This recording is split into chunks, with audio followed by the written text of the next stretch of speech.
పిఠాపురం వర్మ నిజంగానే వైసీపీకి దగ్గరయ్యారా? ఇలాంటి అనుమానాలు ఇప్పుడు టీడీపీ వర్గాల్లో అదే విధంగా మొత్తానికి కూటమి వర్గాల్లో కూడా చాలా మందికి వస్తుంది.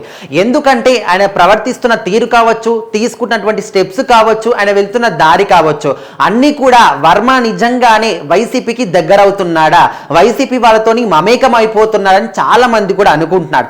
ఎందుకంటే దీనికి తోడుగా రీసెంట్ గా పిఠాపురం నియోజకవర్గంలో కొన్ని ప్రాంతాల్లో మురికి కాలువలు అక్కడ క్లీన్ చేయకపోవడం కావచ్చు, చెత్తా చెదారం అదే విధంగా ఉండకపోవడం కావచ్చు, అంటే అవన్నీ కూడా చూసిన తర్వాత ఆయన డైరెక్ట్ గా వెళ్ళి ఇక్కడ కలెక్టర్ కి ఫిర్యాదు చేయడం కావచ్చు. ఇదంతా కూడా చూస్తుంటే అరే వర్మ ఇదంతా ఎందుకు చేస్తున్నాడు, నిజంగా ఆయనకు ఇదంతా కూడా బయట పెట్టాల్సినటువంటి ఒక ఇంట్రెస్ట్ ఉంటే కూటమి ప్రభుత్వం గెలుపొందినప్పటి నుంచి కూడా అన్ని ప్రదేశాలు తిరగొచ్చు కదా.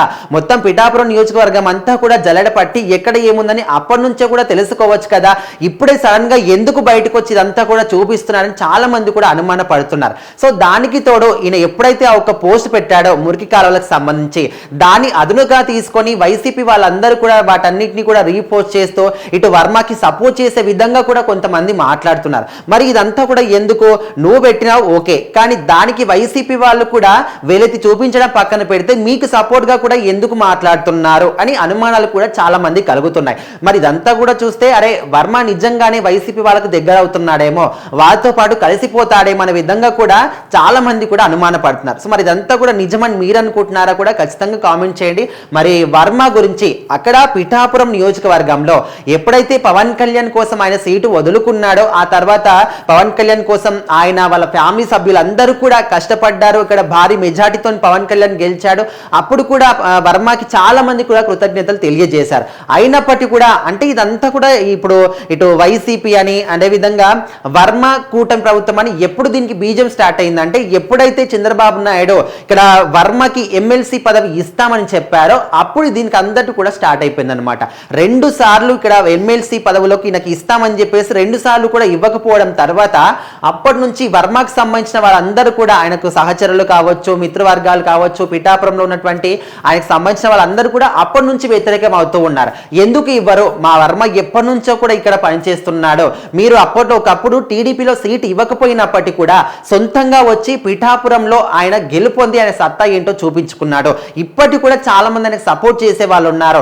అలాంటిది ఆయనకు ఎమ్మెల్సీ పదవి ఎందుకు ఇవ్వట్లేదు అని చాలా మంది కూడా వ్యతిరేకం అవుతూ ఉన్నారు. అండ్ దానికి తోడు ఇటు జనసేన పార్టీ కావచ్చు, టీడీపీ పార్టీ కావచ్చు, ఇక్కడ ఎలాంటి మీటింగ్ జరిగినా కూడా పిఠాపురంలో వర్మని పిలవకపోవడం కానీ, సో ఇదంతా కూడా చూస్తే ఒక మీటింగ్ వెళ్ళినప్పుడు అక్కడ జనసేన పార్టీ టీడీపీ ఇద్దరు కూడా పోట్లాడుకున్న సందర్భాలు కూడా ఉన్నాయి. మరి ఇదంతా కూడా చూస్తుంటే అక్కడ వర్మకి రాను పిఠాపురం నియోజకవర్గంలో ప్రాధాన్యత తగ్గుతూ వస్తుంది అనే విధంగా కూడా చాలా అంటే టీడీపీ వాళ్ళు ఎవరైతే ఇక్కడ వర్మకి సపోర్ట్ గా ఉంటారో వాళ్ళు అనుకుంటున్నారు.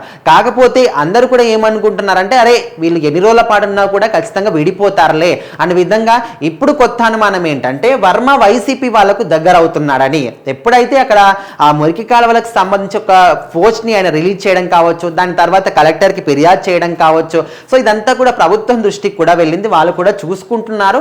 కాకపోతే ఇక్కడ వైసీపీ వాళ్ళు దీన్నే ఒక అదునుగా తీసుకొని ఖచ్చితంగా వాళ్ళు ఎప్పటి నుంచో కూడా వెయిట్ చేస్తున్నారు. మనకు ఎప్పుడు ఏ చిన్న పాయింట్ దొరుకుతుంది, ఎప్పుడు కూటమి ప్రభుత్వాన్ని వేలెత్తి చూపిద్దాము, వీళ్ళ మీద బురద చల్లుదాము, ఎప్పుడు అవకాశం దొరుకుతుందని ఒక గుంటగడ నక్కలాగా వాళ్ళందరూ కూడా ఎదురు చూస్తున్నారు. ఇది అందరికీ తెలిసిందే. సో ఇప్పుడు స్వయంగా వర్మని ఆ పోస్ట్ పెట్టిన తర్వాత వాళ్ళు దీన్ని అదునుగా తీసుకొని ఖచ్చితంగా వేలెత్తి చూపిస్తున్నారు. అదే కాకుండా వర్మకి సపోర్ట్ గా రీపోస్ట్ పెట్టడం స్టార్ట్ చేశారు. మరి నిజంగానే వర్మ ఇక్కడ వైసీపీ వాళ్లకు అక్కడ వైసీపీలోకి వెళ్తున్నాడా, లేకపోతే ఏమైనా లోపల ఇంకేమైనా రాజకీయం జరుగుతుందా, మరి దీనికి సంబంధించి ఎప్పుడు క్లారిటీ అనేది వస్తుంది అనేది ఎవరు కూడా తెలియదు. మరి వర్మ మనసులో ఏముంది ఆయన స్వయంగా బయటకు వచ్చి చెప్తే గానీ ఇలాంటి అనుమానాలన్నిటికీ కూడా ఖచ్చితంగా తెరపడే అవకాశం అయితే లేదు. చూద్దాం మరి వర్మ ఏమైనా బయటకు వచ్చి చెప్తాడా లేదా అని.